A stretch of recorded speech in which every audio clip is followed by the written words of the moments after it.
Can you be my date for one day? The lonely rancher smiled, unaware she was his daughter's teacher. In the quaint western town of Dusty Ridge, a widowed rancher, Elias Grant, agrees to a favor that seems simple: find a date for the town's harvest festival so his shy daughter doesn't feel left out. But when he unknowingly invites Clara Dawson, his daughter's kind new schoolteacher, what begins as a one-day arrangement stirs emotions long buried and reveals secrets connecting their pasts. The morning sun rose over Dusty Ridge, spreading gold light across the open plains. The wind carried the crisp scent of apples and hay, rustling through the fading stalks of corn that lined the old Grant ranch. Inside the small farmhouse, the crackle of a wood stove mingled with the sound of a kettle whistling and the soft clink of dishes. Elias Grant sat at the kitchen table, hunched over an old leather saddle. His fingers, roughened by years of work, stitched carefully along the worn edge. A faint hum came from across the table. His 8-year-old daughter Maggie was softly singing to herself as she ate a slice of cornbread dripping with honey. Her wide blue eyes studied him with innocent seriousness. "Papa," she said suddenly, breaking his concentration, "are we going to the harvest festival this year?" Elias looked up, his needle paused midair. "Don't reckon so," he said after a moment. "Ain't much reason to." "But everyone's going," she pressed, swinging her legs under the chair. "All my friends will be there. They're bringing their mamas and papas. Even the new teacher said she's helping set up the pie contest." Elias sighed softly, setting the saddle aside. The word mama still caught him off guard even after 3 years. "Maggie girl," he said gently, "I know it means a lot to you, but those things are better for families." Maggie frowned. "We are a family." He smiled, though it didn't quite reach his eyes. "That we are, sweetheart." He stood and poured himself some coffee. "It's just been a long spell since I went to one of those shindigs."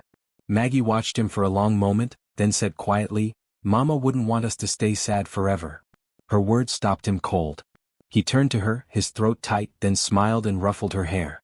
"You're too smart for your own good, you know that?" She grinned, her laughter light and sweet, and for the first time that morning, Elias felt something shift in his chest, a flicker of warmth he hadn't felt in years. Later that day, Elias loaded his wagon with hay bales and rode into town. Dusty Ridge was alive with the sounds of the season.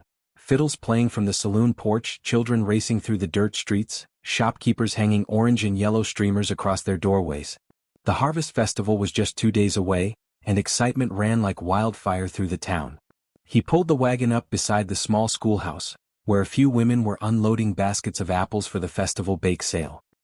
He offered a hand, but his gaze soon wandered to the open classroom window. Inside, a woman stood before a row of wooden desks, her voice calm yet firm.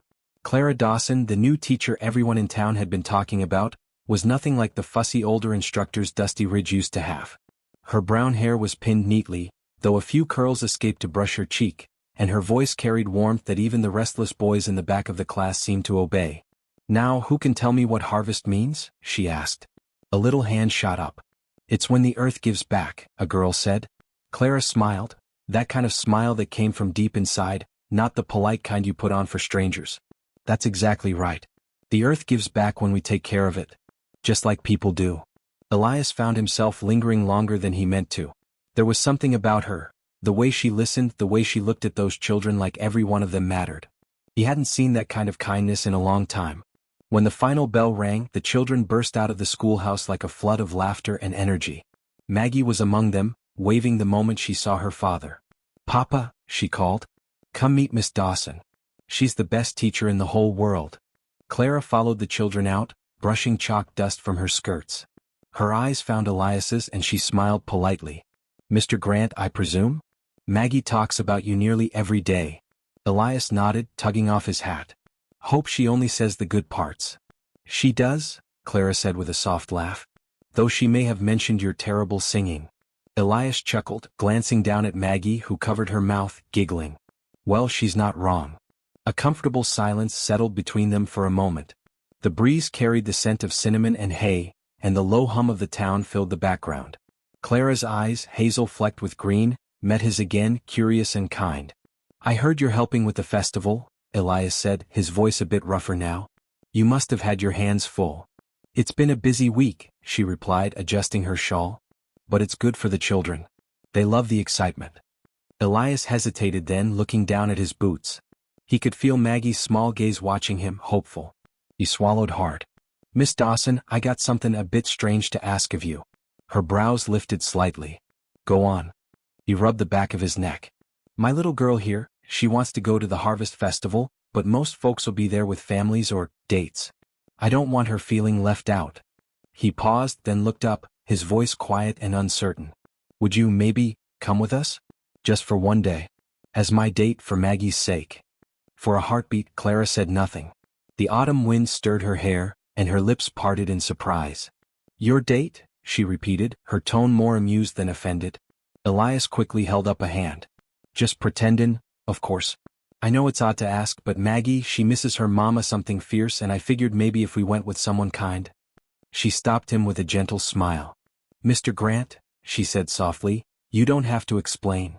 Her eyes shifted toward Maggie, who stood clutching the hem of her father's coat, staring up hopefully. It would be my pleasure to join you both. Elias blinked. You sure? I mean, it's just a silly festival.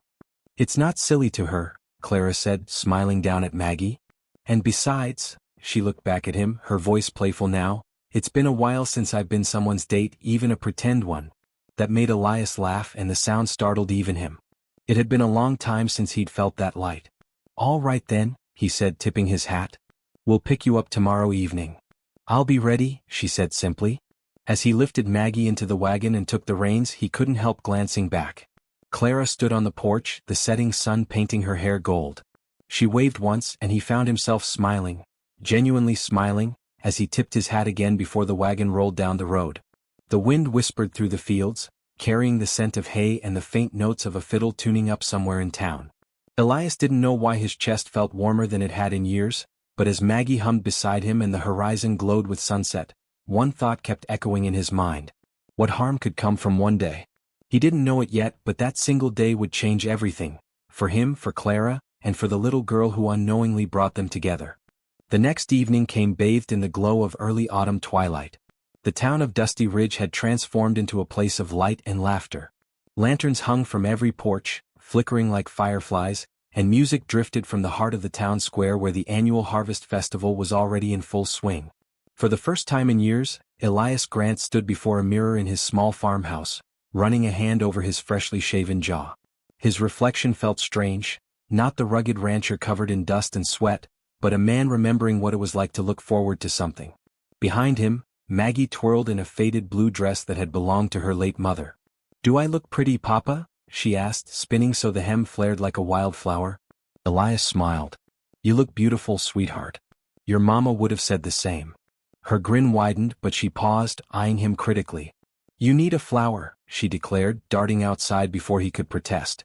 Moments later she returned with a small yellow wildflower and tucked it into his vest pocket. "Now you're ready." When they reached town, the streets were alive.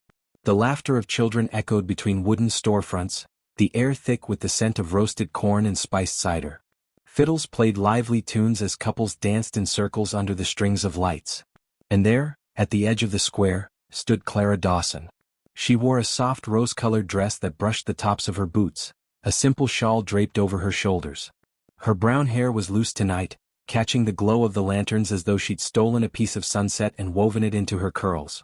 For a moment, Elias forgot how to breathe. Clara noticed them and smiled, her expression bright and warm. "You both clean up nicely," she said, crouching slightly to greet Maggie. "And you, young lady, look like the belle of the ball." Maggie giggled. "Papa says I'm prettier than the pies." "High praise," Clara laughed, straightening. Her gaze lingered on Elias. "You look different tonight, Mr. Grant." He tipped his hat, trying to hide the faint redness creeping up his neck.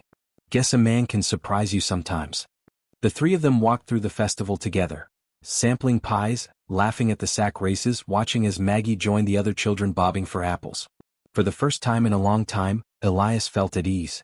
Clara seemed to bring life wherever she went, her laughter drawing people in like moths to lamplight. When she leaned close to hand him a cup of cider, Elias caught a trace of lavender on her skin, faint but impossible to ignore. Their fingers brushed and he quickly looked away, clearing his throat. "You doin' all right?" she asked, noticing his flustered silence. He nodded, perhaps too quickly. "Just not used to all this excitement." Clara smiled knowingly. "Or maybe you're not used to company." Her words struck deeper than she realized. Elias looked at her for a long moment, then nodded softly. "You might be right. As the night deepened, the fiddlers struck up a slower tune. The crowd shifted, couples pairing off in the square, skirts swaying and boots tapping on the wooden boards laid out for dancing. Clara's eyes found Elias's. "Do you dance, Mr. Grant?" He chuckled, shaking his head. "Haven't since my wedding day. Might have forgotten how." "Then it's time to remember," she said, holding out her hand. "For Maggie's sake." He hesitated. The music played, soft and sweet beneath the laughter of the crowd. Maggie stood by the fence, watching with expectant eyes. Elias sighed and took Clara's hand. The touch was steady, her fingers warm against his calloused palm. They stepped into the circle of dancers, awkward at first. He missed a beat, stepped on her hem, muttered an apology. Clara only laughed, the sound like wind chimes in the evening air. "Relax," she whispered. "Just feel the rhythm." He tried. Slowly their steps began to match, their movements finding a quiet harmony. Under the lantern light, with the music rising and falling like a gentle tide, Elias felt something inside him loosen, a weight he hadn't realized he'd been carrying. For the first time in years he wasn't just existing. He was living. When the song ended, they lingered for a heartbeat longer than necessary before stepping apart. Clara looked up at him, her cheeks flushed from the dance. "You did well," she said softly. He smiled, genuine and shy all at once. "Must have had a good teacher." They both laughed, but it wasn't the kind of laughter that passed quickly. It stayed, warm, unspoken, almost fragile. Later, as the bonfire blazed and the night air turned cool, they sat on a wooden bench watching Maggie chase fireflies. Clara pulled her shawl tighter around her shoulders. Elias noticed and offered his coat. "You'll catch a chill." She hesitated, then took it, wrapping it around herself. "You're quite the gentleman, Mr. Grant." He shrugged. "My mama raised me right." For a while, they sat in comfortable silence, the firelight flickering across their faces. The sounds of music and laughter drifted through the night like a memory you didn't want to end. "You're a good father," Clara said quietly. Elias looked at her, surprised. "You think so?" "I know so," she said. "Maggie's one of the happiest children I've ever met. You've given her love, and that's more than most could ever ask for." He didn't answer right away. He only stared into the fire, the crackling wood reflecting in his eyes. "I try," he said finally. "Some days it feels like that's all I can do." Clara turned to him then, and for a moment their eyes met, two people carrying grief that only the other seemed to understand. The night around them grew still. The laughter faded into the distance. And though neither spoke another word, both felt it, the quiet beginning of something new, something tender. As they rode home under a sky filled with stars, Maggie slept against her father's shoulder. Elias glanced at Clara, who sat beside him in the wagon, her face peaceful beneath the silver light of the moon. He didn't know what tomorrow would bring, but for the first time in a long while, he found himself hoping. And somewhere deep inside, the lonely rancher smiled, unaware that the woman beside him, his daughter's teacher, carried a past that would soon change everything. The morning after the festival dawned quiet and soft, the kind of calm that only follows nights filled with laughter and light. Dew clung to the grass like tiny pearls, and a golden haze stretched over the Grant ranch as the sun climbed over the hills. Elias Grant stood on the porch, a mug of coffee warming his hands. He could still hear echoes of the music from the harvest festival in his head, the sound of Clara's laughter, the way her hand had fit into his, the sight of Maggie chasing fireflies beneath the lantern glow. It had been just one evening, but it lingered with him like a song he didn't want to forget. Inside, Maggie sat at the table, drawing on scraps of paper with a blunt pencil. "Miss Dawson said she's gonna start teaching us about poetry this week," she said brightly. "She says poems are like words that dance." Elias chuckled. "Sounds like her. She's got a way of making everything sound like a story." Maggie nodded, her pigtails bouncing. "Do you think she had fun with us last night?" He smiled faintly. "I think she did, sweetheart." But part of him wondered, who was Miss Clara Dawson really? She'd come to Dusty Ridge out of nowhere a few months ago. No family, no history anyone knew of. Just a letter from the district office and a quiet determination to start fresh. Later that afternoon, Elias hitched up the wagon and rode into town to drop off supplies. He found himself stopping outside the schoolhouse without even meaning to. Through the window, he saw Clara bent over a desk, helping one of the younger children write their name. Her sleeves were rolled up, her hair pinned loosely, and there was a gentleness in her movements, steady, patient, sure. When the lesson ended and the children ran out laughing, he stepped down from his wagon. "Mr. Grant," she greeted, shading her eyes with her hand. "I didn't expect to see you so soon." He grinned slightly. Didn't plan it myself. Guess the wagon just found its way here. She laughed, brushing a strand of hair from her cheek. I suppose there are worse detours. He leaned against the fence, folding his arms. You've settled into Dusty Ridge pretty quick. Most folks take a while. Her smile faltered just slightly. It's a kind town, she said softly. And quiet. I needed quiet. Something in her tone caught him, a fragile note beneath the calm. He tilted his head. If you don't mind me asking, what brought you here? She hesitated, glancing toward the hills before answering. I lost someone, she said at last, her voice barely above a whisper. Someone I cared about deeply. I thought maybe if I started over, the world might stop feeling so heavy. Elias's eyes softened. He knew that kind of hurt. I'm sorry, he said quietly. Didn't mean to pry. Clara shook her head. You weren't prying. I just don't talk about it much. The breeze caught her shawl and lifted it gently around her shoulders, and for a long moment they both stood there, two souls bound by grief neither had asked for. When she finally spoke again, her voice trembled ever so slightly. I used to live out east. The man I loved, he was from Dusty Ridge once, actually. He used to talk about it, this town, said it was home. Elias frowned faintly. You don't say. She nodded. He'd tell me about his family, how proud his older brother was of their ranch, how they used to fight but always found their way back. He wanted to make peace one day. But he never got the chance.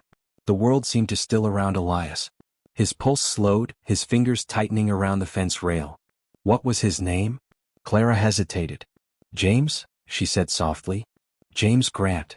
For a moment, Elias couldn't breathe. He stepped back as if struck, his hat slipping from his hand. My brother, he murmured. Clara's eyes widened, color draining from her face. Your? James was my younger brother, Elias said, his voice rough. He left years ago after we had a fight. I never saw him again. A hush fell between them, the kind that carries too much weight for words. Clara pressed a hand to her mouth, her eyes glistening. I didn't know, she whispered. When I came here, I didn't know you were his family. He spoke of you often, Elias. He regretted everything that happened. Elias turned away, staring toward the horizon, his jaw tight. He was stubborn, he muttered. Couldn't stand to be told he was wrong. Guess we both couldn't. I'm sorry, she said again, voice breaking. If I'd known. He shook his head. You couldn't have known. It's just a lot to take in.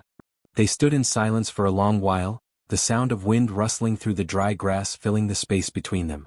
Clara finally said, he wanted to come home, you know.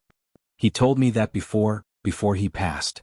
Elias closed his eyes, his voice barely audible. How did it happen? She swallowed hard. There was an accident. A storm, a fallen bridge on the trail. He never made it back. Elias felt his chest tighten, grief resurfacing after years of being buried beneath work and silence. For the first time in a long time he let the pain show. When he looked at her again she was crying, quiet, trembling tears she tried to hide. Without thinking, he reached out and gently took her hand. I reckon you came here for a reason, Miss Dawson, he said softly. Maybe to tell me what I needed to hear. She looked up at him through blurred lashes. And what's that? That he didn't forget us, Elias said. That he still wanted to come home. Clara nodded, her lips trembling. He never stopped loving his family. The afternoon sun dipped low, painting their faces in gold and shadow. Elias still held her hand, rough palm against soft skin, neither quite ready to let go. In that quiet moment, something shifted between them, not the spark of new love, but the first fragile thread of forgiveness. And though neither said it aloud, both knew that their paths had crossed not by chance, but by the quiet pull of fate.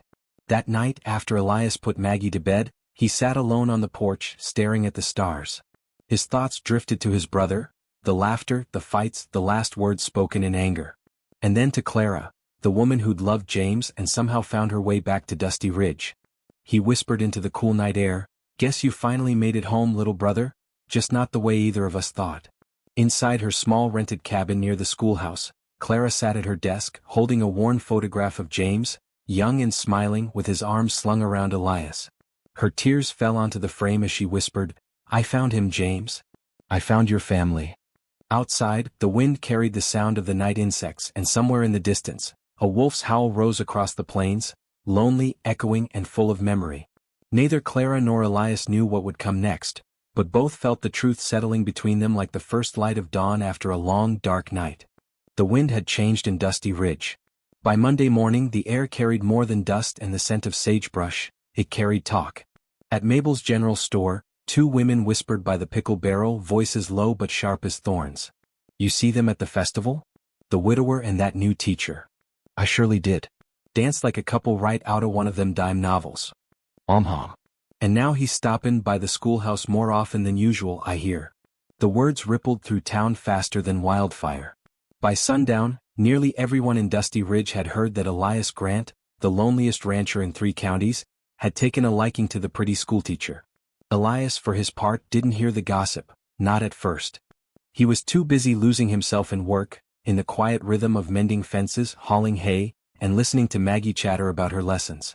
But even Maggie, bright-eyed and innocent, mentioned it one afternoon. "Papa," she said as they walked home from town, "Miss Dawson asked if we liked poems." "I told her we do. But then Mrs. Connolly said you liked Miss Dawson even more than poems." Elias stopped mid-step, his brows knitting. "She said what now?" Maggie giggled. "She said you were sweet on her." He felt his ears go hot beneath his hat brim. "Well, people talk, that's all. Don't pay it no mind, pumpkin." But later that night as he sat by the fire, he couldn't shake the image of Clara smiling at him beneath the lanterns. Maybe folks weren't entirely wrong. At the schoolhouse the next day Clara felt the whispers too. She could feel them every time she walked past the mercantile or the post office. Eyes lingering, smiles too knowing. She'd spent years learning to live quietly, to move without drawing attention. Now it felt like the world had turned its gaze upon her. When Elias arrived that afternoon with supplies for the classroom, a new blackboard slate, some paints for the children, she felt the eyes of half the town following him as he hitched his horse outside. He stepped inside, his broad frame filling the doorway. "Afternoon, Miss Dawson," he said with a grin that crinkled the corners of his eyes. She looked up from her papers, trying to keep her tone even. "Afternoon, Mr. Grant. You didn't have to bring these yourself." "Didn't mind," he said. "Figured Maggie's class could use a few new things. She's been talking non-stop about drawing." Clara smiled, warmth softening the weariness in her features. "She's a wonderful student. You've raised her well." Elias scratched the back of his neck. "Don't rightly know about that. Most days I'm just trying to keep up." Their laughter echoed softly through the empty classroom, tender and unguarded. But through the open window a pair of townsfolk happened to pass by, and one look was all it took for the rumor mill to start grinding again. That evening as the sun dipped low over the ridge, Clara found Elias waiting by her gate. "I hope you don't mind me stopping by," he said, hat in hand. "Wanted to make sure them paints got there safe." She nodded, though she could tell there was more behind his visit. "They did. The children will be thrilled." He hesitated, shifting his weight. "Listen, folks we been talking to." "I know," she said quietly. He sighed, looking out toward the horizon. "Dusty Ridge means well, but sometimes it don't know how to keep its tongue still." She folded her arms, her shawl fluttering in the evening wind. "It's not your fault. Small towns talk. They always will." He met her eyes, earnest and a little pained. "Still, I don't want folks thinking I'm both airing you. You came here for peace and I—" "Elias," she interrupted gently, "you haven't bothered me. Not once." The sincerity in her voice quieted him. For a long moment, they stood in the golden glow of twilight, listening to the cicadas hum in the grass. She looked up at him then, eyes soft and thoughtful. "Truth is, I haven't felt this welcome anywhere in a long time." He smiled faintly. "You belong here more than you know." For the first time in years, Clara felt the ache in her chest ease. But peace never lasts long in a town full of whispers. A few days later, Sheriff Doyle rode up to the schoolhouse with a telegram in hand. "Message came through from up north," he told Clara. "Figured you'd want to read it yourself." She unfolded it carefully, her breath catching as her eyes scanned the page. The words blurred, heavy and unexpected. "Records from Dawson Academy indicate no teacher by the name of Clara Dawson. Please verify credentials." Her fingers trembled. She swallowed hard, forcing a calm smile for the sheriff. "Thank you, Sheriff. I'll sort this out." When he left, Clara sank into her chair, heart pounding. She wasn't a fraud, not exactly, but she hadn't told the full truth either. Her real name wasn't Clara Dawson. It was Clara Jameson, and she had used her late mother's maiden name to escape the life she'd left behind, a life tied to James Grant, the man she had loved and lost. If the town discovered that lie, everything, her position, her peace, her bond with Maggie and Elias, would unravel. That evening Elias stopped by again, concern etched across his face. "You all right?" he asked. "You look like you've seen a ghost." She tried to smile but it wavered. "Just a long day." He studied her quietly, his voice gentle. "You know, you don't have to keep everything to yourself. You can trust me." Her throat tightened. "I want to, Elias. I do." "Then what's holding you back?" Tears welled in her eyes before she could stop them. "Because some truths don't just change lives, they destroy them." He reached out, his rough hand brushing hers. "Maybe some truths need to be faced before they can heal." For a moment she almost told him. About the telegram. About her real name. About the tangled past she feared would break everything they'd begun to build. But the words stuck in her throat. Instead she whispered, "Not yet." He nodded slowly, though confusion clouded his gaze. "Whenever you're ready," he said. As he turned to leave, the wind picked up, scattering dust along the road. Clara stood there, her heart torn between the peace she'd found and the truth she'd buried. And somewhere in the distance, the same gossip that once spoke of romance now began to wonder. Who really is Miss Dawson? The morning sky over Dusty Ridge was the color of pewter, the kind that warned of a storm long before the clouds began to break. The air was heavy, restless, as if the town itself could sense something about to burst. At the schoolhouse, Clara tried to keep her composure as she taught the children. Her voice was calm, her smile unwavering, but inside, her stomach twisted with dread. Every time the door creaked open, she half expected Sheriff Doyle, or worse, the superintendent from Carson County, to step inside with the telegram in hand. But it wasn't the sheriff who arrived first.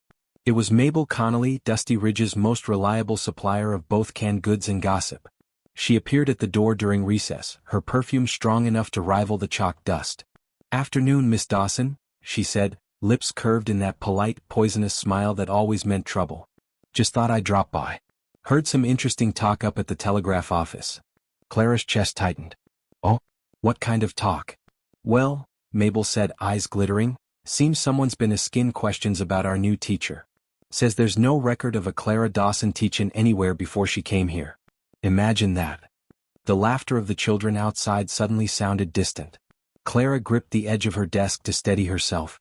I'm sure there's been a mistake." Mabel tilted her head, her voice honey-sweet. "I do hope so, dear. Folks in this town don't take kindly to being lied to." And with that she left, her heels clicking like hammer blows on the wood floor. Clara sat down, her hands trembling. She'd built her life here with care, with hope, with honesty in everything that mattered. But one lie, one desperate attempt to start over, now threatened to undo it all.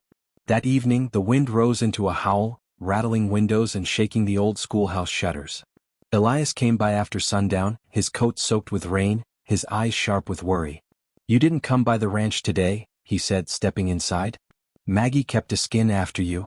"I wasn't feeling well," Clara replied softly, though the lie caught in her throat. Elias set his hat down, his expression heavy. "I heard what's been said in town." Her heart sank. "Then you know." He nodded slowly. "They're saying you ain't who you claim to be. That you made up your name, your past." She looked down, her voice breaking. "It's true." Elias's jaw tightened, though his voice stayed calm. "Why, Clara?" The wind beat against the windows, thunder echoing over the ridge as if the heavens demanded truth. She took a deep breath. "My name isn't Clara Dawson," she said, tears shining in her eyes. "It's Clara Jameson. I used my mother's maiden name to start over.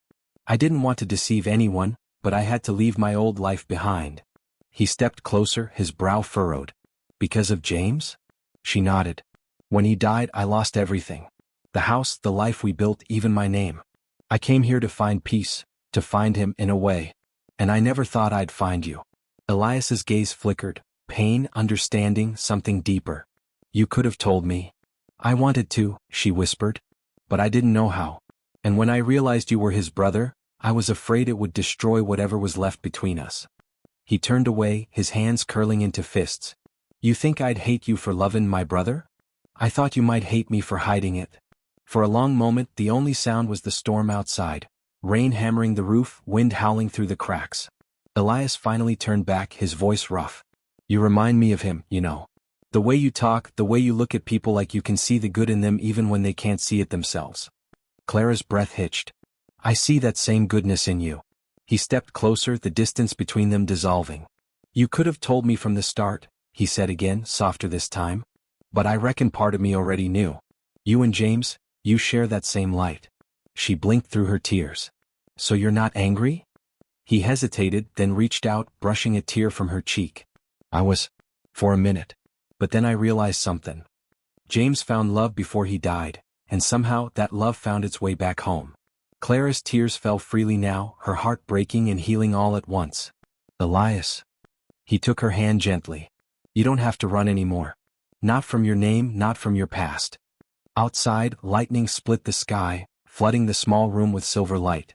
In that flash they stood face to face, two lives shaped by grief finally finding solace in each other. But just as peace began to settle, a heavy knock rattled the schoolhouse door. Elias moved first, opening it to find Sheriff Doyle, rain dripping from his hat brim. "Evenin', Elias." "Miss Dawson." He caught himself. "Or should I say Miss Jameson?" Clara's stomach dropped. The sheriff sighed, glancing between them. "Word came from Carson County. They want to verify her employment. Seems some folks think she forged papers." Elias squared his shoulders. "That's nonsense. You know she's a good teacher, Doyle. My girl's learnin' more in 1 month with her than she did all last year." "I don't doubt that," Doyle said, his tone measured. "But procedure's procedure. Until this clears up, I've been told to suspend her from teachin'. The world tilted beneath Clara's feet. "You mean I can't go back tomorrow?" Doyle's expression softened. "Not till the district sorts this out." When he left, the room fell into silence again, broken only by the storm. Clara's tears spilled silently down her cheeks. "It's all over, Elias. Everything I built, gone." He reached for her hand, his voice steady. "No. You built something more than a classroom here. You built a home for my little girl. You built hope for both of us." Clara shook her head, her voice trembling. "But the town?" "Let him talk," Elias said firmly. "They don't know the woman I do." He pulled her gently into his arms. The thunder rolled again, deep and distant, but neither moved. For the first time, Clara didn't feel like she had to hide. And though the storm outside raged fierce and wild, the warmth between them held steady, a light that refused to go out. As dawn crept across the plains, Elias stood on his porch, watching the first light break over Dusty Ridge. Inside, Maggie slept peacefully, her small hand clutching a crayon drawing she'd made the day before. A teacher, a rancher, and a little girl holding hands beneath the sun. He smiled softly, the words Clara had whispered still echoing in his mind. "I didn't come here to lie. I came here to find where I belonged." And deep down Elias knew, no matter what came next, she'd found exactly that. The storm had passed, but Dusty Ridge didn't feel washed clean. It felt unsettled, like the earth itself was waiting to see what came next. The next morning dawned bright but tense. The air was sharp and still, the kind of morning when even the roosters crowed with caution. Word had spread fast. Clara Dawson was not who she claimed to be, and by noon, nearly every porch and storefront in town hummed with whispers. At the general store, Mabel Connolly clucked her tongue as she weighed sugar on the counter. "I said it from the start," she muttered to a friend. "Too polished, too secretive. Women like that always got something to hide." Across the street, the blacksmith shook his head.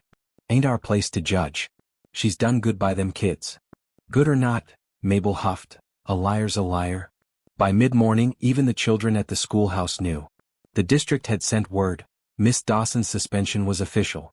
The door to the little classroom stood locked, the chalkboard empty, the rows of benches waiting for a teacher who might never return.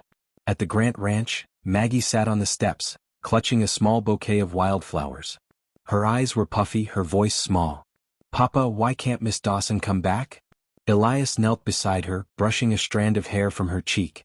"She didn't do anything bad, sweetheart. Folks just got confused about something that happened a long time ago." "But she's my favorite teacher," Maggie whispered, her lip trembling. "She makes school feel like a storybook." Elias smiled sadly. "Yeah, I reckon she does." He stood, jaw tightening. Enough was enough. He'd spent years keeping his head down, letting people talk, letting the town decide what was right. But not this time. That afternoon, Elias hitched up his wagon and rode into town. As he tied his horse outside the sheriff's office, he could feel the eyes of half of Dusty Ridge on his back. He stepped inside, boots thudding against the floorboards. "Doyle," he said firmly, "we need to talk." The sheriff looked up from his desk, sighing. "I figured you'd be comin'. This whole thing's wrong, Elias said. You know Clara, Jameson, Dawson, whatever she calls herself, ain't no criminal. She's a good woman and the best teacher this town's ever seen. Doyle leaned back. I don't disagree. But the district's got rules, Elias. Falsifying records. She didn't do it to fool anybody, Elias cut in. She did it, 'cause she was running from grief. You ever lost someone, Doyle? The sheriff's gaze softened. Yeah, I have. Then you know how hard it is to start over, Elias said. She found her way here and all she's done is give this town her heart. If you can't see that, then Dusty Ridge ain't the place I thought it was. By evening, the entire town had gathered at the community hall, called by the district superintendent to discuss the matter. The air buzzed with tension and curiosity. Clara stood at the front, her hands clasped, her eyes red from sleepless nights. When she tried to speak, her voice trembled but didn't break. I came here with nothing but hope, she began. I didn't mean to deceive anyone. I used my mother's name because I needed to start over after losing the man I loved. I never thought I'd find his brother here, or the little girl who reminded me what love feels like again. A murmur rippled through the crowd. She continued, her voice steadier now. I've taught your children. I've lived among you. I may not have told the whole truth about my past, but my heart here, everything I've done here, has been real. For a moment silence fell. Then Mabel Connolly's sharp voice broke it. Words are easy, Miss Dawson, or Jameson, whichever name you prefer. But what about trust? You made fools of us all. Clara bowed her head. If I did, I'm sorry. But I've never lied about who I am inside. From the back of the hall, a small voice suddenly called out, clear, trembling but brave. I trust her. All heads turned. It was Maggie standing on a chair, clutching her father's hand. Her little chin quivered, but her voice was sure. Miss Dawson's my teacher. She helped me read my first poem. She says stories make the world brighter, and she makes my world bright. The room went quiet. Then Elias stepped forward, his deep voice cutting through the still air. Y'all know me, he said. You know I don't speak much in these meetings. But I'll say this plain, Clara Dawson or Jameson saved my daughter's spirit. She's done more good for Dusty Ridge in a few months than some folks manage in a lifetime. If you can't forgive one lie told out of pain, then maybe this town's forgotten what mercy looks like. He turned toward Clara then, his gaze soft. She belongs here. And I reckon it's time we started treating her like it. The hall was silent for a long moment. Then the blacksmith spoke up from the back. He's right. Then another voice, my boy's reading now, thanks to her. And another, she's kind. That's what matters. The tide began to turn, slow but sure. Even Mabel's lips pressed into a thin, uncertain line as the murmurs of support grew. The superintendent, who'd been watching quietly, finally stood. Well, he said, clearing his throat, given the community's position and Mr. Grant's testimony, I see no harm in allowing Miss Dawson, or Miss Jameson, to continue her post. Provided all paperwork is amended properly. Clara's breath hitched, her hand flying to her mouth. You mean, I can stay? The superintendent smiled faintly. Seems to me Dusty Ridge could use a bit more heart like yours. Maggie squealed with delight, throwing her arms around Clara's waist. Elias stood a few paces back, a slow, quiet smile forming beneath his hat brim. Clara looked at him, her eyes glistening with gratitude and disbelief. Elias, how could I ever thank you? He shook his head gently. Don't. Just stay. When the meeting broke, the people of Dusty Ridge spilled into the cool night, the storm clouds long gone, the stars bright and clear. Clara lingered on the steps of the hall, her heart full. Elias joined her, Maggie perched sleepily on his arm. You stood up for me, Clara whispered. He looked down at her, his voice low. Wasn't hard to do. Sometimes folks just need remindin' what's worth standin' for. The wind swept softly through the street, carrying the scent of pine and the faint hum of laughter from the saloon. Clara smiled, a tear slipping down her cheek. Maybe Dusty Ridge isn't just a place to start over. Maybe it's where I was always meant to be. Elias met her gaze, his tone warm and steady. Then maybe it's where we both were.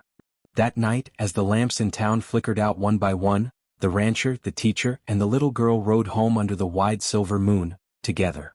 And for the first time in a long, long while, Dusty Ridge was quiet not with judgment, but with peace. The days that followed felt different in Dusty Ridge. The air seemed lighter, the mornings softer. The children's laughter once again echoed through the schoolyard, chasing away the tension that had once shadowed the town. Clara Dawson, no Clara Jameson, had returned to her post, her heart no longer burdened by the weight of secrecy. Each morning she opened the classroom door with a smile that reached her eyes, and every child, especially Maggie Grant, greeted her like sunshine breaking through after rain. But for Elias Grant, things had changed in quieter, deeper ways. Every time he rode past the schoolhouse on his way into town, he found himself pausing, tipping his hat as Clara waved. There was something unspoken between them now, a promise neither dared to name, but both could feel pulsing like a heartbeat beneath the surface. The invitation. One crisp autumn afternoon, as the leaves turned gold and the Harvest Festival banners fluttered along Main Street, Maggie came bursting through the ranch door, cheeks flushed, eyes wide with excitement. "Papa. Miss Clara said there's a dance at the town hall this Saturday. She said everyone's going. Can we go, Papa? Please?" Elias looked up from mending a saddle strap, pretending to think. "A dance, huh? Don't reckon I've been to one since before you were born. Then it's about time you did," Maggie chirped, bouncing on her toes. "Miss Clara said there'll be music and pie and," she paused, giggling, "she said you could even dance with her if you ask nice." Elias blinked, caught off guard. "She said that, did she?" Maggie grinned. "Ah." She smiled when she said it too. He chuckled, shaking his head. "That little matchmaker," he murmured under his breath, watching his daughter run off to feed the chickens. But even as he teased, he couldn't stop the warmth creeping into his chest. The thought of holding Clara, of feeling her in his arms even for one song, stirred something he hadn't let himself feel in years. The dance. Saturday night came clear and cool, the stars glittering like spilled sugar across the sky. The town hall glowed from within, lanterns strung across the porch, music drifting through the open doors, a gentle fiddle tune that seemed to welcome every soul, lonely or not. Elias arrived wearing his best coat, freshly brushed hat in hand. Maggie skipped beside him, her hair tied with a ribbon Clara had given her that week. When they stepped inside, the room buzzed with life. Men and women swayed to the music, boots thudding softly against the wooden floor. Laughter filled the air. And then he saw her. Clara. She stood near the refreshment table, wearing a soft blue dress that shimmered like twilight. Her hair was loose around her shoulders, a few curls catching the light. For a moment, Elias forgot to breathe. She saw him too, and the room seemed to still. "Mr. Grant," she greeted, smiling gently. "I was beginning to think you wouldn't come." He tipped his hat, voice rougher than he meant. "Would have taken more than a cold night to keep me away." She laughed softly, color blooming in her cheeks. "Maggie looks lovely." "She insisted on wearing that ribbon you gave her," Elias said. "Claims it makes her brave." Clara's eyes softened. "It suits her." They stood in the flickering lamplight, silence stretching between them, not awkward but full like something sacred. Then, as the fiddle struck up a slower tune, Elias cleared his throat. "Well," he said quietly, holding out his hand, "I reckon I owe you a dance, Miss Jameson." She hesitated for just a heartbeat, then placed her hand in his. "I thought you'd never ask." Under the lantern light, they stepped onto the floor, the crowd fading into a gentle blur. Elias guided her with surprising grace, his hand steady at her waist, her other hand resting lightly against his chest. For a long time neither spoke. The world had narrowed to the sound of the fiddle, the rhythm of their feet, and the warmth of two souls that had spent too long apart. "You know," Elias murmured after a while, "I never figured I'd find myself here again, dancing, smiling, hoping." Clara's gaze lifted to his. "You've given me something I thought I'd lost too, Elias. A place. A family." He swallowed hard. "You already had that, Clara. You just didn't know it yet." The song faded, but they didn't let go. The next began, a waltz, soft and tender, and they kept moving, slow and sure, as if the music were written just for them. The confession. Later, when the crowd thinned and lanterns flickered low, they found themselves outside on the porch. The night air was cool, carrying the scent of sage and wood smoke. Maggie had fallen asleep inside, curled up in a chair with a half-eaten piece of pie. Clara leaned against the railing, arms folded loosely, gazing out toward the starlit ridge. "Funny," she said quietly. "I came here thinking I could run from my past. But now, I don't want to run from anything anymore." Elias stepped beside her, his voice soft. "You don't have to. Not alone." She turned to him then, her eyes bright and searching. "Elias, are you sure? After everything, after the lies, the town talk." He reached up, brushing a curl from her cheek. "I don't care what they say. I see who you are, Clara. You're the woman who made my daughter laugh again. Who made this old house feel like home. That's all that matters. Her breath caught. Elias. He smiled faintly. When you first came here you asked me something. You said, "Can you be my date for one day?" Well, I've been thinking about my answer. Clara blinked through tears, a small laugh trembling in her throat. And what's your answer now? He took her hands in his, eyes steady on hers. How about I be your date for every day that's left to us? The world went still. The wind rustled the pines, the stars shimmered above, and for the first time in years, Clara Jameson didn't feel like a visitor in her own life. She smiled through her tears, whispering, "I'd like that very much." Elias leaned down, pressing his forehead to hers. Then it settled. Epilogue, the morning after. When dawn rose over Dusty Ridge the next morning, light spilled across the ranch like gold. Maggie raced out to the porch, chasing the chickens with laughter that echoed all the way to the barn. Inside, Clara poured coffee, humming softly, sunlight catching in her hair. Elias entered from the porch, hat in hand, his eyes warm with something deeper than words. "Morning, Miss Jameson," he said, half smiling. She turned, handing him a cup. "Morning, Mr. Grant." He grinned, taking it from her hand. "You know, we ought to stop pretending you're just my daughter's teacher." Clara laughed, eyes glistening. "And what should I be then?" He stepped closer, brushing a thumb across her knuckles. "Maybe, my partner. In all things." She looked up at him, heart full. "I think I already am." Outside, the day began, just another ordinary morning in Dusty Ridge. But for Elias Grant, his daughter Maggie and Clara Jameson, it was the beginning of something new, something whole, something called family. "Can you be my date for one day?" became the question that changed their forever.